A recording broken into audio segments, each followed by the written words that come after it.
Hi friends, this is Hari. Cinema buzz அப்டேட்ல ஒரு லேட்டஸ்டான ஒரு அப்டேட் கொண்டு வந்திருக்கேன். ரஜினி சாரா இருக்கட்டும், இல்லை விஜய் அஜித்தா இருக்கட்டும், யாராக இருந்தாலுமே சரி, அவங்க ஏன் இப்போ இந்த பொள்ளாச்சி விஷயத்தில் ஓப்பனாக அந்த மீடியா முன்னாடி எதுவுமே பேச மாட்டாங்க, ஏன் அவங்க குரல் கொடுக்க மாட்டாங்க அப்படின்ற மாதிரி கொஸ்டின் ரைஸாக இருக்கும் எல்லாரும் தெரியும். ஸோ இதுக்கு பின்னாடி என்ன நடக்குது அப்படின்ற நம்ம விசாரிச்சு பார்க்கும்போது சூப்பரான தகவல் கிடைச்சிருக்கு. இந்த ரஜினி சார் கிட்டே தான் ஆரம்பிக்கிறேன். ஸோ ரஜினி சார் பார்த்தீங்கன்னா அவர் இப்போ என்ன முடிவு பண்ணிருக்காங்கன்னா, நம்ம மீடியாக்கள் முன்னாடி நின்று எந்த ஒரு இன்டர்வியூ கொடுக்க வேண்டாம். ஏன்னா நாம ஒன்று சொல்லுவோம், அவங்க அது வேற மாதிரி சித்தரிச்சு தான் சொல்ல போறாங்க. ஸோ மீடியா முன்னாடி நின்று நம்ம குரல் கொடுத்தாதான் அது பாதிக்கப்பட்ட மக்களுக்காக நம்ம பேசுறதா அர்த்தம் கிடையாது.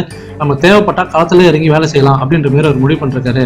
ஏன்னா இப்ப சமீபத்தில் இந்த எலெக்ஷன் அப்ப கூட யார் அந்த வாட்டர் ரிசோர்ஸுக்கான அந்த சொல்யூஷன் கொடுக்குறாங்களோ, யார் அந்த தண்ணீர் பிரச்சனைக்கு உங்களுக்கு சொல்யூஷன் தராங்களோ அவங்களுக்கு நீங்க ஓட்டு அளிச்சா போதும் அப்படின்ற மாதிரி சொல்லியிருந்தாரு. ஆனால் இப்ப அதே பார்த்தீங்கன்னா அதிமுகல இருந்து எல்லா கட்சியும் நாங்க மக்களுக்காக எல்லாமே செஞ்சிருக்கோம், போராடி இருக்கோம். ரஜினி சாரோட குரல் எங்களுக்காக தான் அப்படின்ற மாதிரி அவங்களுக்கு ஏற்ற மாதிரி மாத்தி பேச ஆரம்பிச்சிட்டாங்க. ஸோ சின்னதா ஒரு விஷயம் சொன்னதுக்கு இப்படி மாறுதுனாக்கா அப்ப இது ஒரு மிகப்பெரிய சென்சிட்டிவான விஷயம்.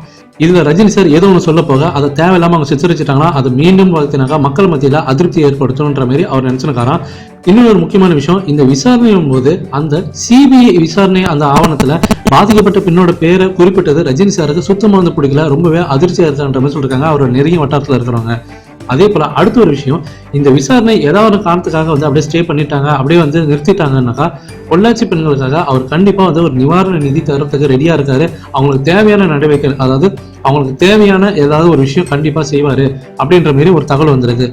ஸோ ரஜினி சார் இந்த மீடியாக்களுக்காகவும் இந்த தேர்தல் நேரத்தில் எதுவும் நம்ம பேச வேண்டாம், நம்ம எது சொன்னாலும் அது ஒன்றும் ஆப்போசிட் பார்ட்டிக்கு ஆதரவாக போகும், இல்லை ஆளுங்கட்சிக்கு ஆதரவாக போகும். ஸோ எதுவுமே நம்ம சொல்லாமல் அமைதியாக இருந்தது நல்லது. தேவைப்பட்டால் அந்த பெண்களுக்காக கண்டிப்பாக அவர் நிவாரண நிதி தரத்துக்கு ரெடியாக இருக்காரு அப்படின்ற மாதிரி சொல்லியிருக்காங்க. ஸோ இது ரஜினி சாரோட நிலைப்பாடு. அடுத்தது விஜய் சாருக்கு வந்தீங்கன்னாக்கா அவர் ஃபுல் அண்ட் ஃபுல் அக்னி படத்தோட ஷூட்டிங்ல ரொம்ப பிஸியாக இருக்காரு. டெய்லியும் ஃபேன்ஸ் எல்லாம் பார்த்துருக்காரு, அந்த வீடியோஸ்லாம் ஆன்லைன் சோஷியல் மீடியாவில் வைரலாக போயிருக்கு. ஸோ இந்த நேரத்தில் அவர் என்ன நினைக்கிறோம்னா, இதே தான் இப்போ ரஜினி சார் நினைச்சா அதே நிலைப்பாட்டில் தான் அவர் இருக்காரு. நம்ம ஏதோ ஒன்று சொல்ல போக அது வேற மாதிரி சித்தரிச்சு பேசிட்டாங்கன்னா அது கண்டிப்பா நமக்கு பாதிக்கும். ஸோ அவரும் அரசியலுக்கு வரதுக்கான கனவுல இருக்காரு விஜய் சாரும். ஸோ இந்த நேரத்தில் தேவையில்லாம பேசி அது ஒருதலை பட்சமா பேசிட்டாங்கன்னா அது நல்லா இருக்காதுன்ற மாதிரி தான் அவரும் அமைதியா இருக்காருன்ற மாதிரி தகவல் வந்திருக்கு. கடைசியில் பார்த்தீங்கன்னா அஜித் சார் முன்னாடி விசுவாசம் படத்தோட பிரச்சனை எப்பயும் ஒரு பிரஸ் மீட் ரிலீஸ் பண்ணியிருந்தாரு. அதுல நான் அரசியலுக்கு வரமாட்டேன் அப்படின்ற மாதிரி தெளிவா பேசினாரு.